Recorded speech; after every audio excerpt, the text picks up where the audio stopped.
Keep going, let's keep going. Keep going. Welcome to the stage, 2019. Roberts! Yeah! Close enough.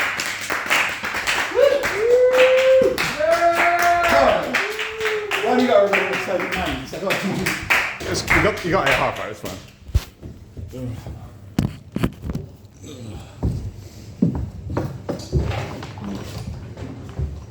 Good start.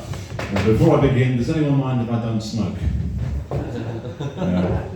I had a very strange October because I quit drinking for Sober October, and when you stop doing something like that, it becomes the most interesting thing about you. And I was at a house party, and 5 people in a row asked me, "So, you're not drinking all this month, how's that going?"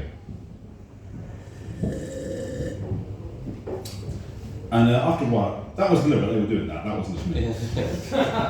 And after a while I got a bit sick and tired. I went out, I bought a pack of cigarettes, I came back, and every time someone else asked me that, I'd take a drag of my cigarette, blow it in their face, and say, "I'm a passive aggressive smoker now, how about you?" Well, you can't know. Yeah, I have a strange relationship with smoking though, because besides the fact that when you quit drinking, you realise why you drink, namely because you couldn't stand most of the people who were sober. And my former boss knew that I was a comedian and he hated my sense of humour. And he decided that he was going to put up a joking area outside next to the smoking area, and that I wasn't allowed to do comedy outside of that. And it was a bit annoying, but it was a good job, so I muddled along. And one day I forgot, and I set the fire alarm off. That's the noise you hear when I get sacked. To be fair, I shouldn't have told that joke on company time more properly, but there you go. It was a very strange place to work because my first day there, the CEO sent around an email talking about how sitting is the new smoking, and that he was going to take out all the desks and replace them with sit-stand stools, just to look out for our health. And I thought this was a joke until I went out for a cigarette at lunchtime, and I found that was the only place on company property I could sit down. And I muddled along there again, until one day in a very crowded meeting room, I sat down on the floor to tie my shoelace, and this new intern asked if she could sit on my lap. She was tired. And I said, "Yeah, this place really needs something to hang on to from the roof, doesn't it, like on the tube?" And she said, "Yeah, or stripper poles maybe." And my boss took me aside after and said, "Ben, that was wildly inappropriate to talk to the new interns. Go home for the rest of the day without pay and think about your behaviour, please." And I guess that was an example of second-hand sitting because it proved really damaging to my wealth. No one remembers that ad, it's cool. Yeah, but I didn't feel the least bit bad about not giving up my seat on the tube on the way home. Even when this pregnant, disabled pensioner war hero got on, I thought, no, I'm looking out for you. Yeah. It's okay, I don't stand up for people on the tube, you don't have to either. If I was a good person, I would be a comedian, it's fine. So I see David Cameron has returned to British politics. I don't know why, there are other things you have to fuck up, but anyway. That took me back to 2016, to the Brexit referendum. And I didn't vote, but I did kind of want Leave to win because I was hoping that Imperial Measurements would come back. Because that year I had been arrested 7 times for selling marijuana in ounces. Yeah, sorry, you don't know what marijuana is, do you? No, sorry.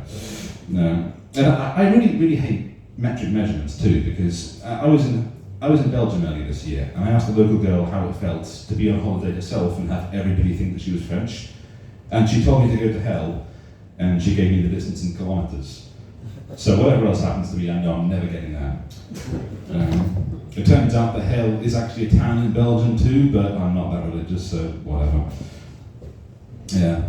And yeah, having to rely on metric measurements all the time gets a bit embarrassing because an ex-girlfriend of mine asked me if I had a foot fetish, and it turns out to say, no, I have an inches fetish was quite the wrong thing. Yeah. As a comedian, sometimes you do need to mock people, don't you? I mean, obviously, there are certain people you can't make fun of. I mean, you can't discriminate against people as a comedian on grounds of sex, age, race, country of origin, national language, sexual orientation, any of that. I mean, you want to avoid a hate crime if you can. But you need to mock somebody, and I think I've come up with them. From now on, we are all allowed to make fun of left-handed people.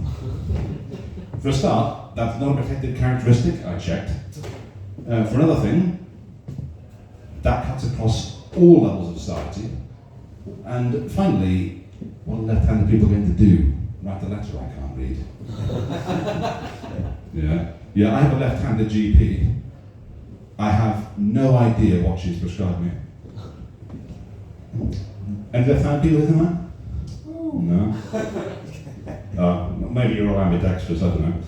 I think being ambidextrous is kind of like the bisexual of being left-handed, isn't it? You can, but you don't want to admit to it. It's no, I'm sorry. Maybe that's hateful too. I'll tell you. I'll go example this one.